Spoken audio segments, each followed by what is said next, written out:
thing is that we are here in this first seminar that we call ETHE Journal Webinar Series. Let me introduce myself. My name is Joseph Duarte. I'm of the founder and also former editor-in-chief of the International Journal of Educational Technology in Higher Education. This journal started in 2004, and I'm pleased to host and to chair this webinar today. I would also like to introduce Professor Marc Romero, who is a professor at the Open University of Catalonia, like myself, and also at this moment is the editor-in-chief of the journal, of the ETHE Journal. This is a webinar that we started today. It's a series of different webinars that I can explain a little bit later. The title of the webinar today is Artificial Intelligence and Higher Education, a scholar's journey into the future of learning.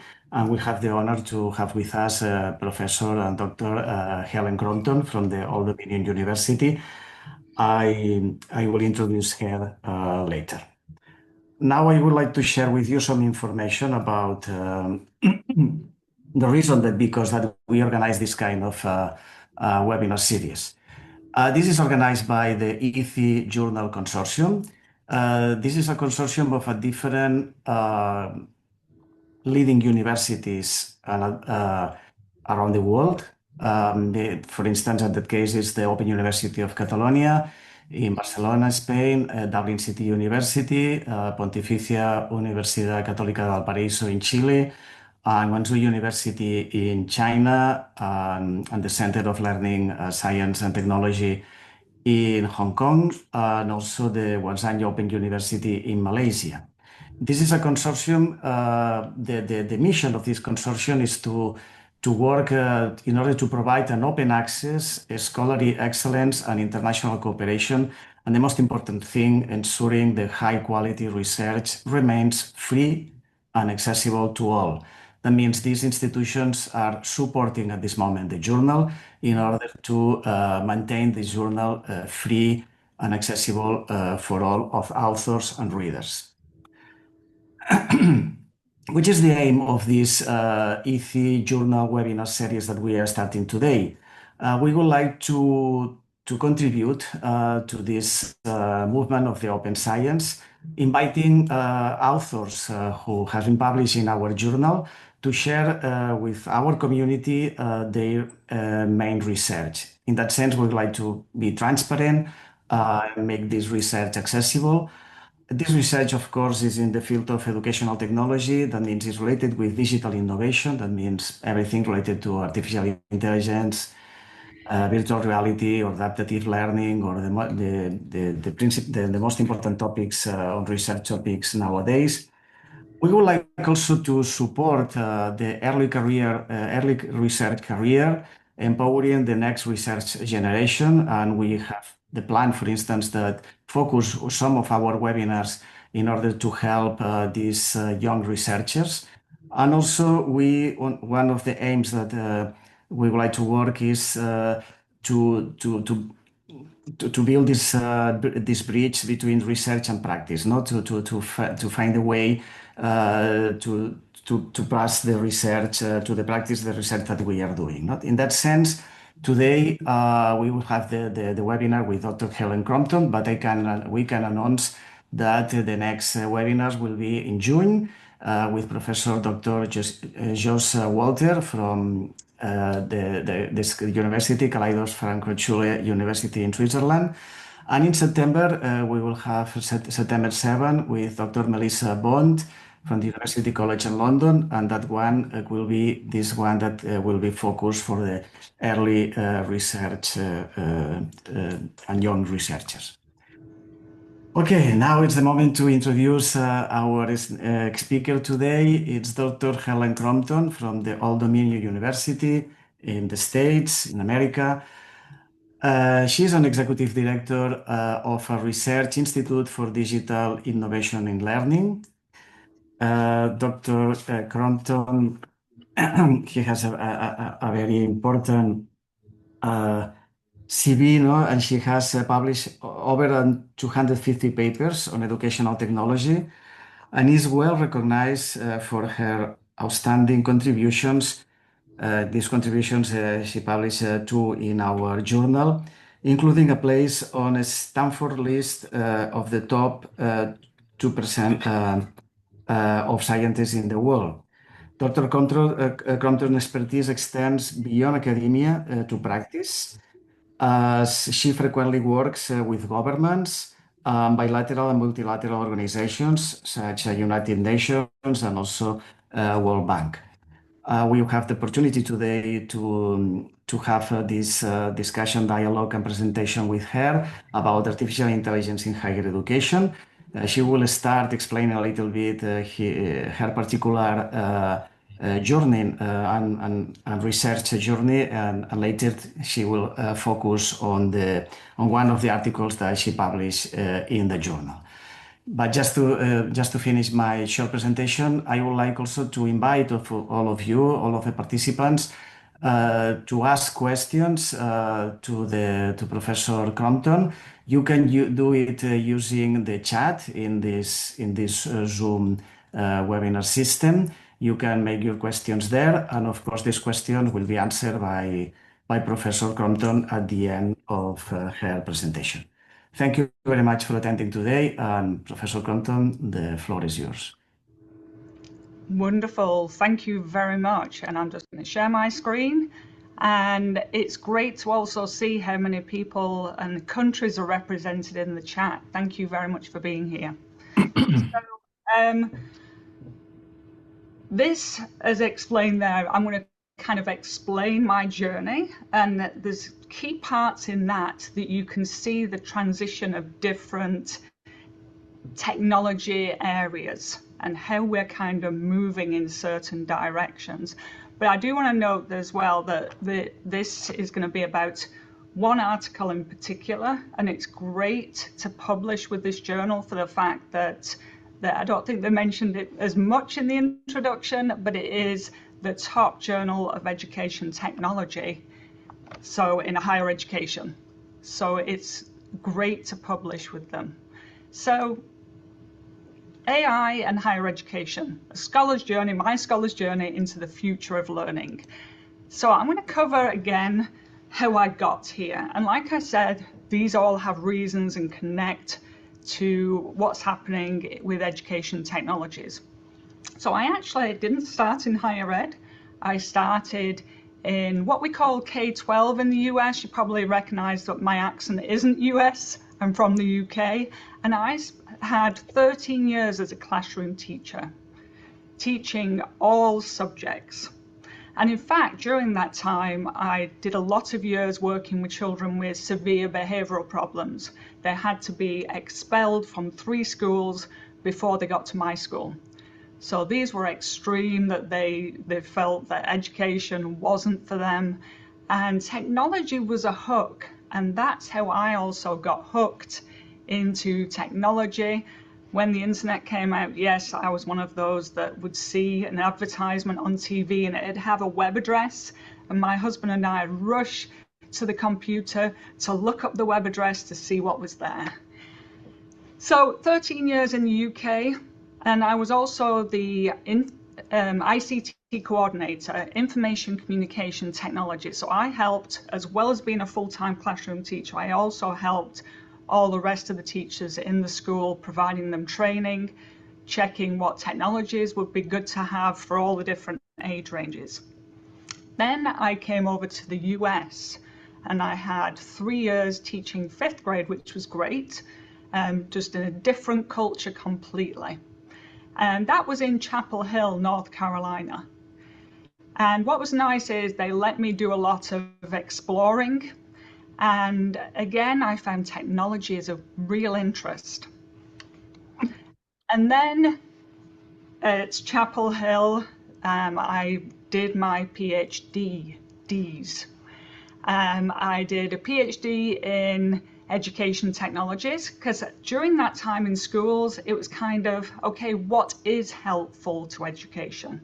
And then I covered all the age ranges from pre-K through schools, so in other words, for everyone from different countries, through all school, young children, through to higher education, through to adult learning. I do adult learning a little less so, it's more higher ed and school age children, you know, as in formal education.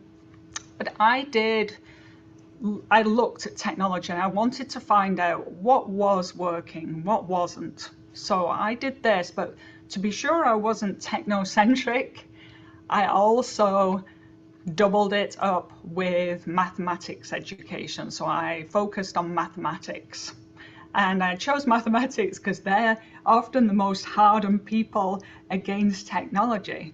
So I thought this was great. And my direction for professor, I actually got offered a position in a mathematics department, but I was technology, as my nickname was during my program. I very much was keen on what that could do for us.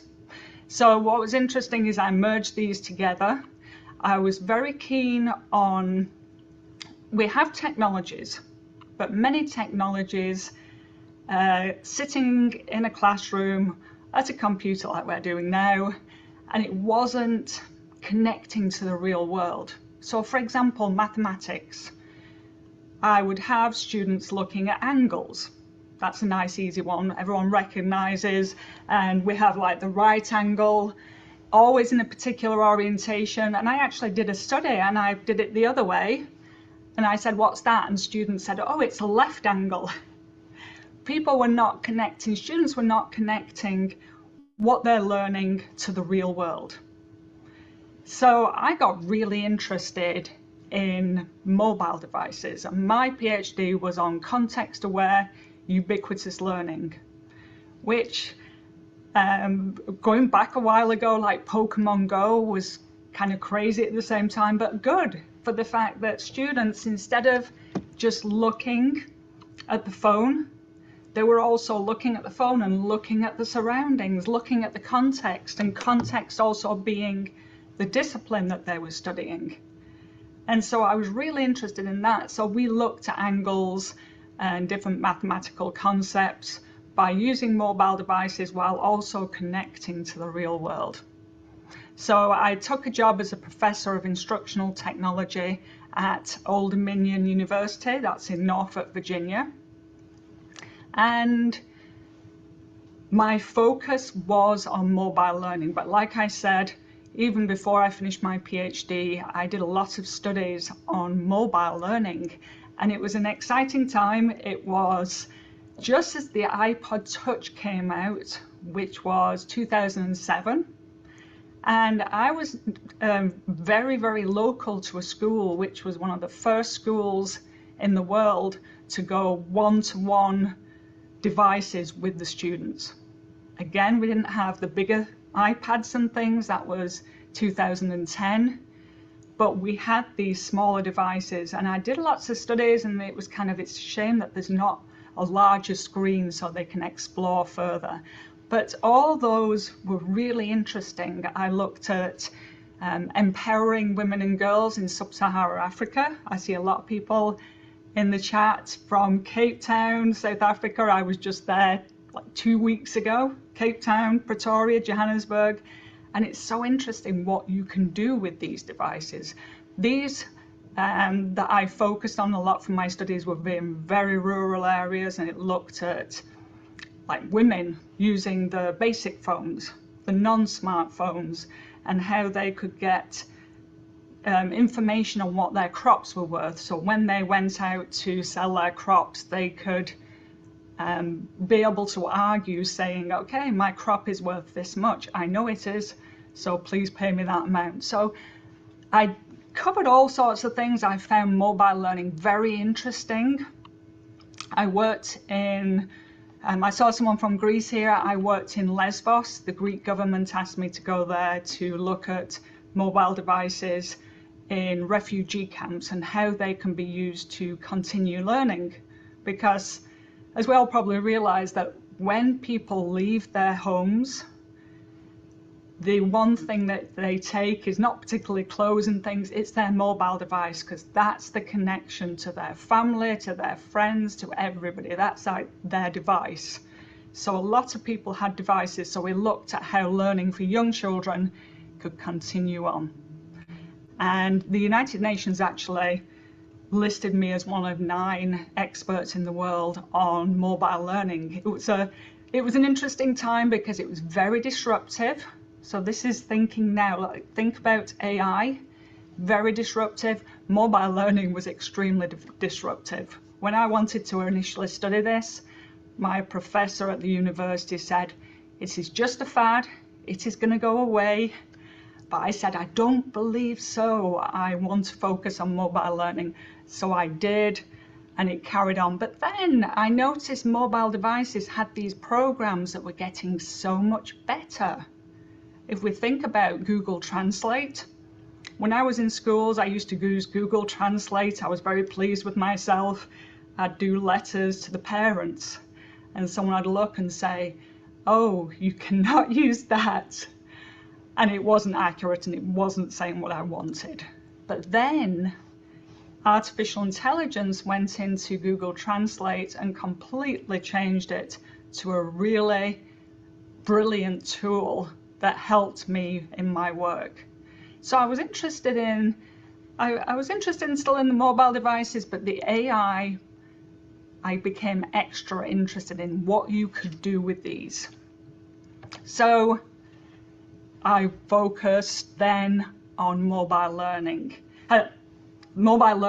with artificial intelligence. And I did a little bit, not an extreme amount, I covered lots of other things as well. But then in 2017, I was asked by the International Society for Technology and Education, which is the largest EdTech nonprofit, to develop one of the first courses in the world to teach teachers, so school age and higher ed, how to use AI in the classroom, how to incorporate it. So that was 2017. And at that point, it was a major pivotal moment. So there was the mobile learning that I believed was a thing, and it happened to be a thing. And then in 2017, when I did this course, because we all know when we design courses, we have to be able to answer every question. And I looked and I thought, oh, this is big.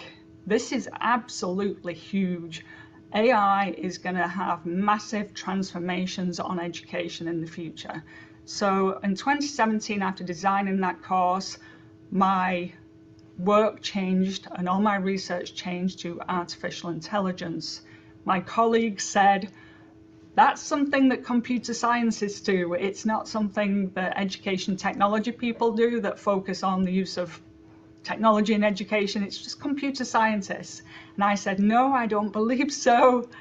I believe this is what's going to happen. This is what we're going to be facing in the future.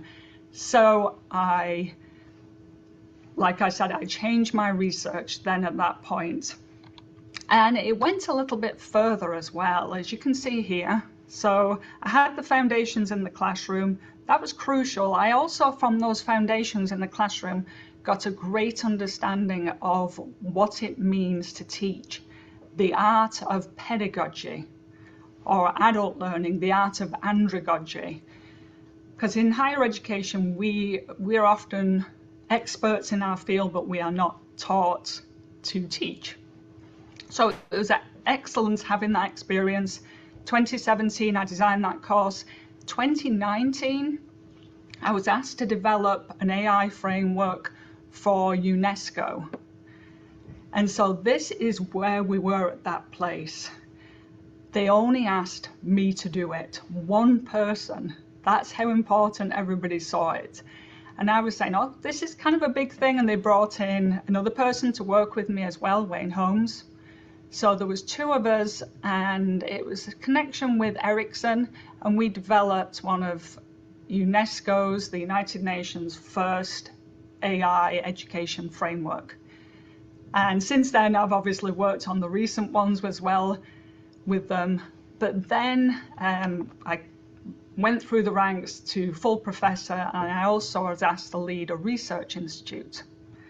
But just touching more on the framework here, UNESCO do have two other ones now which are interesting, like I said, that I worked on with them: the competency framework for teachers and the competency framework for students. And they have lots of other offshoots, so if you've not explored those, you might want to do that. So with all this movement, I did various studies since 2017 on AI, and I'll share my Google Scholar profile later so you can go back and look at some of those.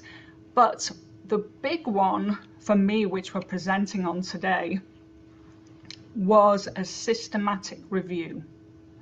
And just to get everyone on the same page to make sure we're thinking of the same thing, a systematic review is where you look and you systematically gather multiple articles and then you read what those are telling you. So instead of doing one little snapshot study here and getting the information, you literally gather all there is to tell the bigger picture, looking at the trends. And I use Prisma if people are recognizing the process there, which is like the gold standard of systematic reviews. Now you can see there that the studies that were covered were 2016 to 2022. However, it wasn't published until 2023, so I was able to gather everything to the very last minute. So this covers a very important study on AI, incomplete, as well as generative AI. There was a lot initially getting out there, from conference papers to all sorts, and we included 138 in total. So what we found from there, I'm going to show you kind of three main areas. We like to do an overview, first of all, of like a background. So all these studies, where were they from? For example, on the left-hand side there, we found that Asia became very dominant in the area, and which that wasn't the case. Our earlier studies in AI had the United States as doing so much research, but what happened was in Asia, a great deal of money was suddenly funneled in. Like I said, a lot of people see AI changing in 2022. It actually, for me and for many others, the huge bump came in actually 2017 at that time. And so you can see there as well, 150% increase just between 2021 to 2022. It was very dramatic.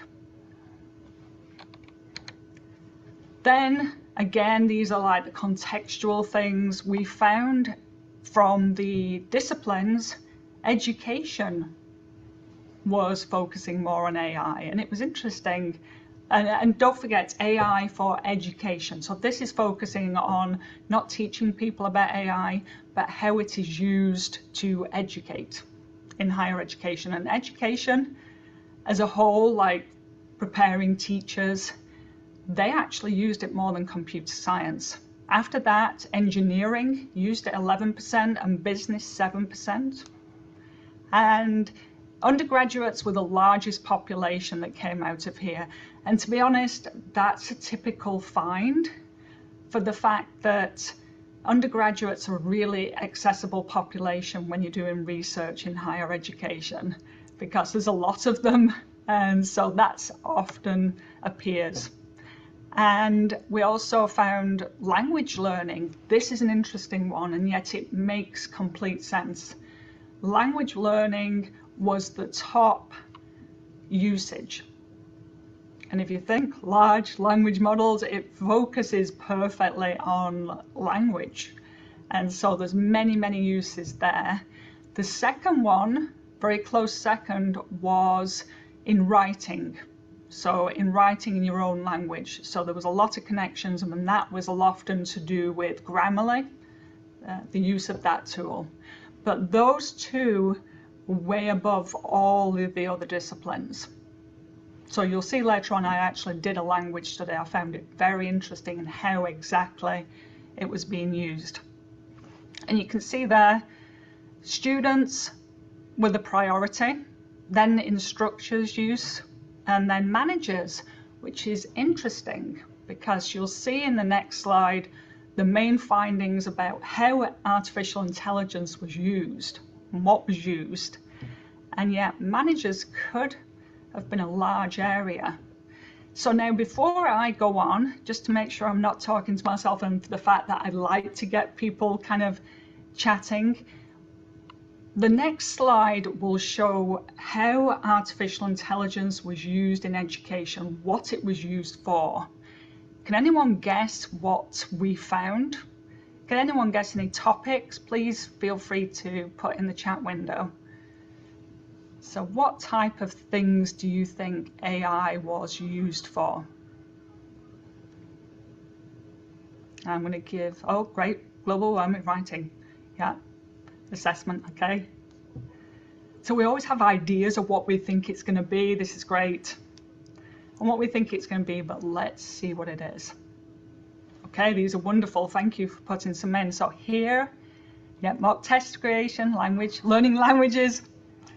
I like the capitalization there. Yes. Okay, so let's have a look. These are the areas, and higher ed strategies is that like management. So here we are in the 5 main areas. And again, don't forget, this isn't just looking at generative AI. Generative AI means it's generating something, language, audio, video, images, it makes something. But instead, these actually focused on a lot of other areas. So we have on the left there, assessment and evaluation. So AI was used for essay grading, scoring, free text critique, which was very nice. Predicting, which if you look at the very bottom there, you can see kind of numbers, statistics, that predicting was the largest use of AI. And that focused on academic performance, dropout, at-risk, satisfaction, career decisions even, developmental tracks, innovative ability. There was multiple ways that was used. And it's really actually good for predicting, for the fact that it can look across data of things that we can't always see. Like there was a story of a woman that got mail saying, oh, congratulations, you're pregnant. And she was thinking, no, I'm not. And then she got a few more saying she was pregnant. And she did feel a bit funny, and she ended up going to the doctor, and she was pregnant. What happened is she used the internet a great deal. She shopped for food, for multiple other things, holidays, you know, everything she was doing. We don't know how on earth those things collectively told AI she was pregnant, but it was correct. So what is really nice in education is we think we know what's going to predict dropouts, struggling students and things like that, but AI actually can see and make connections to the things that we can't, and that is of real value. So we've got predicting there. AI assistants, it was interesting, there was multiple different names: virtual agent, virtual assistant, intelligent helper, but it basically provide hints, scaffolding answer questions, class support. And then intelligent tutoring systems, I'm sorry, the text is nearly going off there, but that is self-explanatory. So these are systems that literally guide the user throughout what they're doing using artificial intelligence. And here, managing student learning, like I said, for the data predicting, this is really good here on the right, that you can have so much information in managing data and helping students be successful, that it was good to see that. And I'm surprised it's not coming up even more at the moment in very, very recent ones. But as all systematic reviews do, we look at the end of where we need to go forward. And it was nice because very, very recent studies are kind of covering some of these.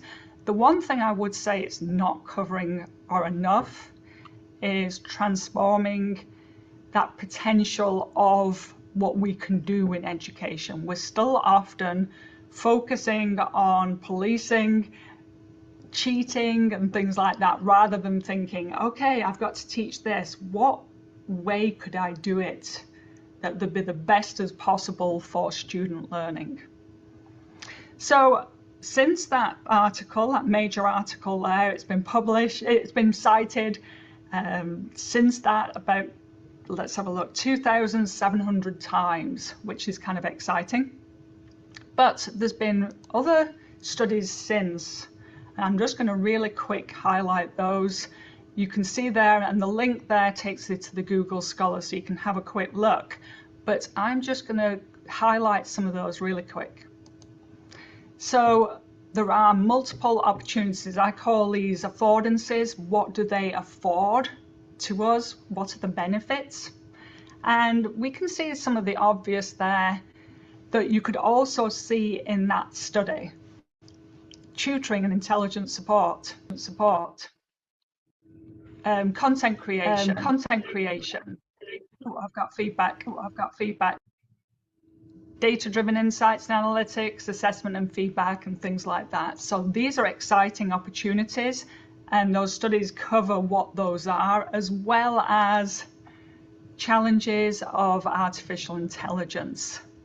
And if you're actually looking at some of these are things we've had in education for years. We've always been looking at data privacy. We've always been looking at cheating. I mean, who wants to admit in the chat about writing notes on your hand to, you know, remember things for a test, and you could quick sneak your hand over to look? Feel free to admit to that if you want in the chat. But they've always been there. Hallucinations and inaccuracies, they are much reduced, but when we get new programs out, you'll see them pop up. The one thing I do want to highlight as well, a new one there, is cognitive steering. It can very much, AI can be used to direct us in certain ways. So we have to remember that bias. And there always is bias because we as humans are very biased. And even when we try not to be biased, it's naturally there. So we have to be careful with these programs, and it could be steering us in certain ways. And it is definitely possible to do that. A recent study in the UK found that if generative AI, like ChatGPT, I think they used, was set on making you change your mind to something else, it could do it really quickly. Like in the UK, they were able to change political views to the complete opposite party in 10 minutes. So 10 minutes chatting, it could change the person's views over. So we've got to be careful of things like that. So, and one of the last one as well from the research, because we're all focused on research here, we have to remember that these generative AI tools do not have access to research that's behind paywalls. And a lot of that on databases and things are behind paywalls. So generative AI doesn't have that content. So I get a lot of people showing me their studies, and it's kind of, oh, it's so obvious that AI's done this, because it doesn't have enough information to make good models of what research should look like. So we all should perhaps keep that in mind. And here I can't come off without mentioning the latest in AI. So when ChatGPT came out, that was a major pivotal moment in AI. We are at a new major pivotal moment of agentic AI. So this is AI in a very different area. Instead of asking it to do a small task and you work with it, like writing a summary or something like that, it can do very complex tasks without us.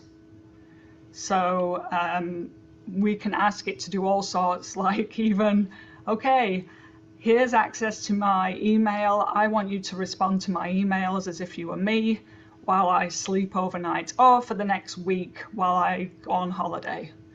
So yes, it can do that. It can also do things like, as we've found out in recent studies that I've done, is we have agentic browsers, which looks like a normal browser, but beside the agent there, you tell it what you want it to do, and it looks like a person moving the mouse around and doing things, but it's not, it's AI. So the most usage of, like an example of that is Comet by Perplexity, and they published their research showing that the major use of their tool is courses. Unfortunately, students are going on and saying to the agent, not just like, oh, will you please write an essay? It's, will you complete this entire course as if you're me? And it will do it. And the company actually said, well, that's not very good, but they also at the same time give the pro version free to all students. So that can happen, but anyone that's panicking now, again, our research showed that you can do certain things. There's prompt injections where hidden in images, AI's being told to do something that you don't realize. And that can be a very, very bad thing. But if students are going on to the courses, you could actually put a prompt injection in an image saying, okay, in this task, you are to write a reflection and email it here. So that would be an immediate way of saying, yes, you know, this student, you've used an AI browser to complete the course. So you perhaps need to do it again. So as you can see, we are moving into very interesting times. I am putting this back here.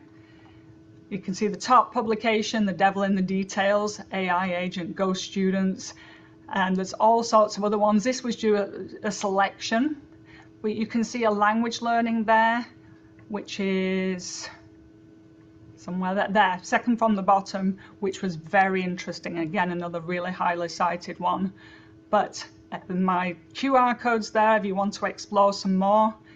But thank you very much as well to Joseph the Journal for presenting my work today, and I'm happy to answer any questions. And I also have this last slide. This is my research institute, and at the bottom right there's my email if anyone has any questions that you want to ask off the side.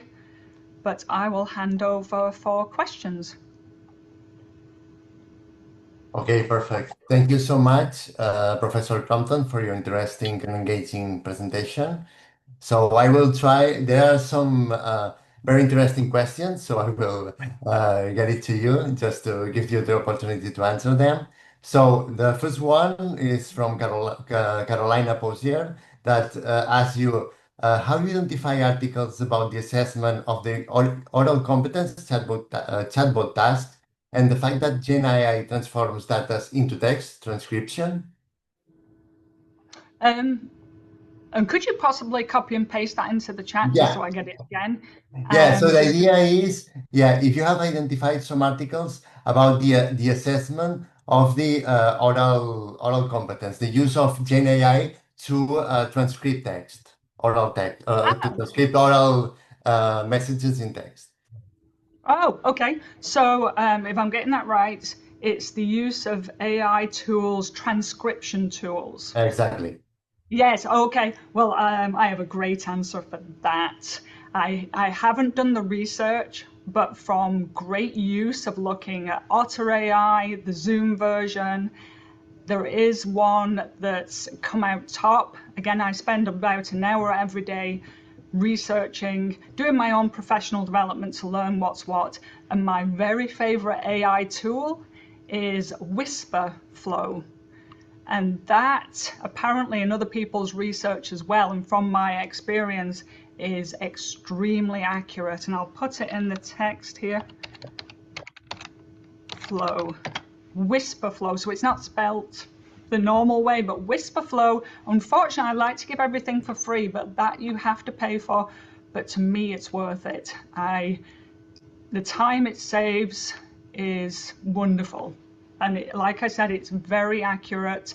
And when we'd often do text-to-speech on the phone and things, it doesn't get it. But actually, Whisperflow now can be used on your phone. So did that answer your question? If not, please post again. Okay, perfect. Thank you. Another one, it's a reflection that maybe can reformulate it as a question. So Zoe ZS just comments that there is a sense that training is often seen as an answer, but also as an additional burden for already overwhelmed faculty. So how can we rethink this support so it doesn't feel like just one more thing, but something genuinely useful in practice? Yes, yeah, that's a great one. Again, being in education for so long, being a faculty member as well, you get given tools or think something comes in like AI. I get faculty saying, no, we don't want it. Well, let's put it away. And it's kind of, AI is like throwing a bucket of water on the floor and then trying to pick it back up. It is never going to go away. But yet it's overwhelming for faculty. I do a lot on integration and what makes faculty choose or not choose to use technologies. But it sounded more like an example of what to do. What I always recommend, and when I do a lot of training around the world, is I always say just go small and then go bigger. But I also say use a lot of things for your own personal use. Like I can show people how to make songs with AI and do all sorts free, and it takes you literally a minute to learn. You literally type in what you want. And what's fun about doing personal things is you get to know how to use it, and then you can suddenly think, oh, this would be great in my course to be able to, like the songs, memorize things that students can never remember or do things like that. But do go small, and you actually will find that these tools are not increasing the burden, they're actually decreasing. Like Whisperflow that I said, it will reduce your time on email and all sorts of things like that very quick. So if you're using AI well, it will actually help you save a lot of time that puts you behind the computer, that then allows you to go and be with your students a lot more. So it actually makes you more human. Okay, perfect. Thank you. Another question from Lara, which she asked a very interesting question about the difference among generations. So, considering that it will be interesting to compare students that have grown up with AI during the K-12 um, um, studies versus not. So, she reflects on the fact that she finds the difference as a person that hasn't studied with AI, a shocking difference about that. So what do you think about that? What are your expectations about the difference among these generations?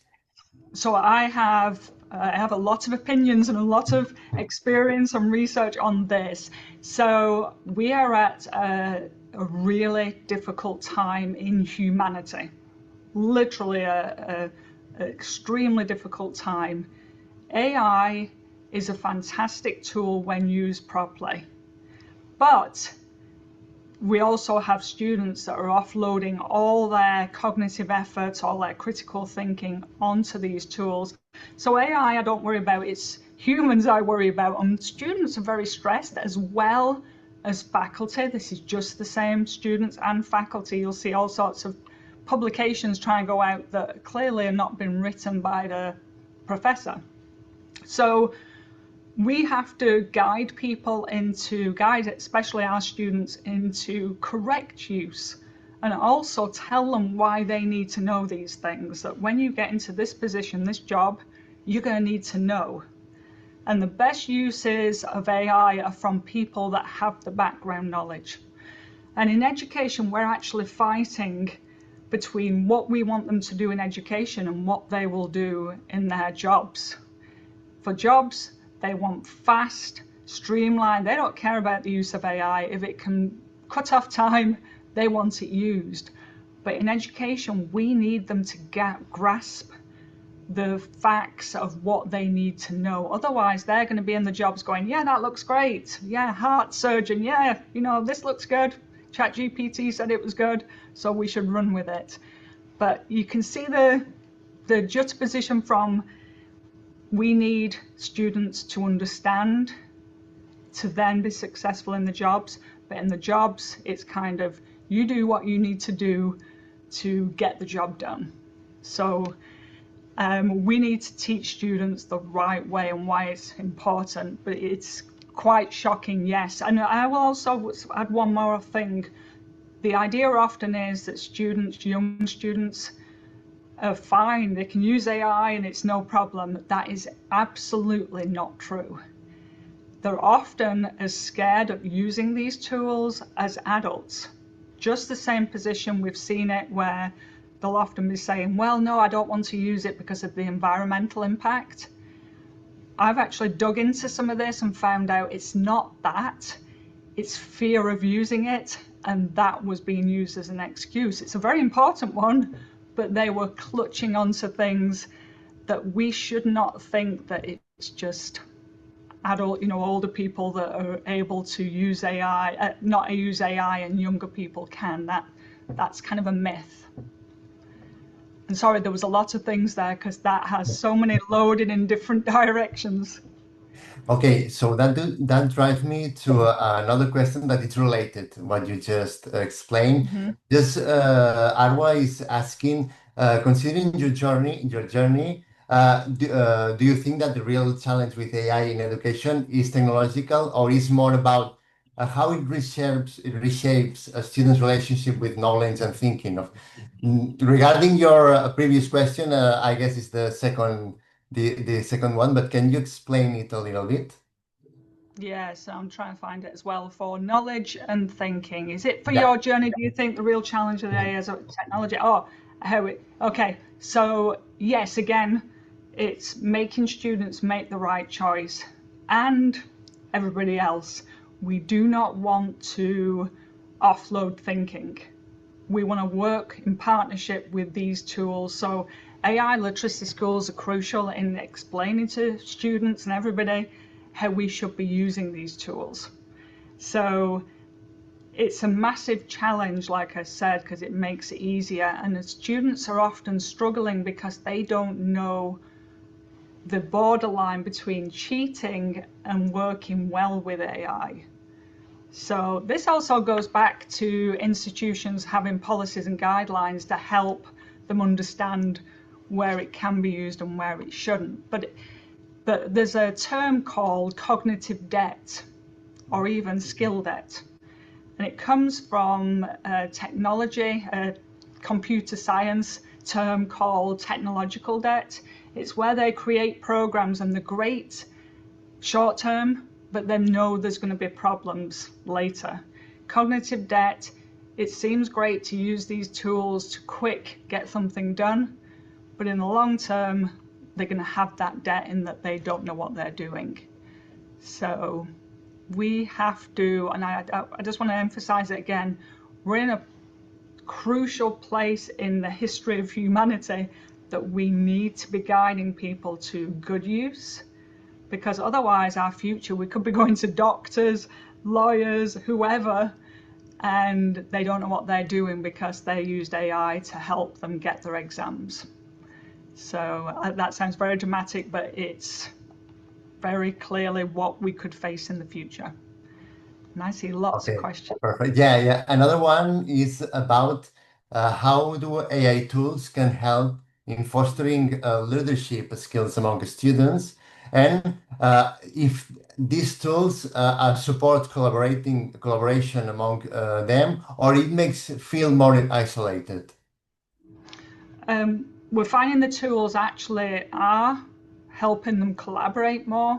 a lot of AI tools. Again, what was nice about this presentation and covering that study as well is it doesn't just cover generative AI. We have to remember the larger AI of all the other tools. That prediction, the learning analytics, all the different things where it can help group students even, that we have to remember those. And I'm making sure I'm not going off your question. Collaboration, it's helping with that. And what was the other bit? I'm sorry. Yes, if AI tools can help them to foster leadership as a student. Leadership. Leadership, Yes. yeah. Yes, that's not really, I wouldn't say on the AI. There's no particular tool that I know of, but it could be used for that. So this is where it comes on educators, the andragogy, the adult learning pedagogy. It's how we use these tools to help develop that. I'm actually writing a grant with a group at the moment in having students as leaders and being able to do these roles and actually using AI. But again, it's how we do it, not just having the tool do it all for us. It's how we use the tool. Hopefully that makes it nice and clear. Okay, perfect. So another one from Walter is about what strategies are lecturers following the challenging students to be critical about Gen AI outputs, and how can it be done at scale for large numbers of students in a class? Yes, these are really good questions. So Yeah. this is thinking about how we use these tools. We have to show them. We have to say you have to be critical consumers. That's the AI literacy skills that they need to learn. To be honest, I believe every university should have AI literacy, which includes things like understanding, being critical, reflective on what AI is outputting. But I think all students should have that. So it's our job to use this. And in large classes, it can be done so many ways. I've seen it, it's so fun that, for example, you can use AI as a conversational partner. You can converse with people, and they can do it individually, or you can do it as a whole class, where you can do it looking at chatting with historical people, or people that invented a particular thing, or even chatting again verbally and having the AI be a tool like iron, and we will be steel, and the debate against who is the strongest. So it's all how you use it. But large classes, again, these can be very helpful, that you can send the students off as well to work in groups or on their own using these tools, and then feeding it back. You can use all the AI tools that puts it there right in front of you on the screen to say what everybody's doing. There's even, from my research, I've found out there's all sorts of tools as well where the instructor can even wear glasses, and they can be looking around the room and they can see who's off task. Or if you have massive classes like hundreds, that can appear on a dashboard where it says, oh, so-and-so has stopped working. They're all working on somewhere on a computer, but they've stopped working on the computer and you need to check in with them. I mean, these are just off my head examples, off the top of my head, but yes, it's all about how we think about how we can teach in large classes and what we can do. And again, look through some of my studies, because I've actually done some specifically on large classes. I've done some with Google Glass for students asking questions, and they daren't ask questions and put the hand up in large classes, but the benefits of what that can do. Okay, perfect. Thank you. We have time for maybe one last question because we are starting to running out of time. So Guy asked, one of the questions that he asked to you is, are we moving toward oral assessments, including remote formats as a response to AI use? More broadly, how can assessment methods evolve beyond attempts of detect Gen AI usage? Yes, so I heard a detection of usage. Yeah, Again, exactly. So how can we move forward and evolve more than assess the assessment based on the detection of GenAI usage. Yes, oh, lovely. Yes, because a lot of people are still trying to do what they've always done and say, we will catch people, and you won't. There's humanizing AI tools that make it even easier for students. So we need to think, and in fact, I'm just doing a study at the moment on assessments and AI and how people are looking at this. And it's interesting because nobody is actually in those studies going back to paper and pencil. And often we are not in a position to do that. Like I teach asynchronously online, so I can never do that. There are proctoring tools people are using, but we need to think more out of the box, think of different ways of assessing. And again, it goes back to use some of these tools. I will give the example I used to. So my class I teach in higher education is about technology use, how to use technology in education. And the last assignment was a written paper. I'm not assessing their writing skills. I want to know what they know. And we know now that students could put that, they don't even have to type it in. They could copy and paste my instructions and have AI do that for them. So now I have 3 assignments for them. They can choose 2 of the 3. The first one is assessing AI output of a plan, a lesson plan. And I have them doing that, and I have them, once it's printed out a plan, I have them putting it in a Word document and writing comments, saying at the side, they'll pull a section out and then they'll write a comment saying, oh, this should be more following this, or this should follow this framework. Because students could have it doing that reflection right after it had critiqued. So by having those comments, track changes and comments, it makes it harder. And it has them really reflecting on what they can see. The second one is I have them being interviewed by AI. So they do that either typing or verbally. So they have an interview for what they want as their future job. And the AI is fantastic at doing that. And then the last one is the debate. We choose some topics out of the class. They choose a topic and they've got buy-in. And out of the topics I choose. But then when they do that, they have a debate back and forth and they submit the debate. And again, they submit it exactly as it appears in their browser. So they can't have it debating against itself. So it's kind of thinking about exciting ways of learning, and they really thrive off doing these. And also it's very practical to knowing what they need to know for the exams. So here's just some ideas, but hopefully that's useful. Okay, perfect. Thank you so much, Professor Crompton, for your interesting insights, the discussion, and the theoretical and practical point of view at the same time. It has been very interesting and a very good start for this seminar, this series. So I will give the floor to Jose Maria to close the seminar. Yes, thank you very much, Mark. Please, Helen, if you can finishing sharing your screen, please. Okay, thank you very much. Yes. As I said, thank you very much to all of you, in particular, of course, Professor Crompton, to share with us this fantastic and amazing presentation and this great discussion. And also all of you for joining us during this first ETHE Journal Webinar Series. I would like also to present the next one, as I mentioned before, that will be in June 4th at the same time. It will be with Professor Josh Walter from Switzerland.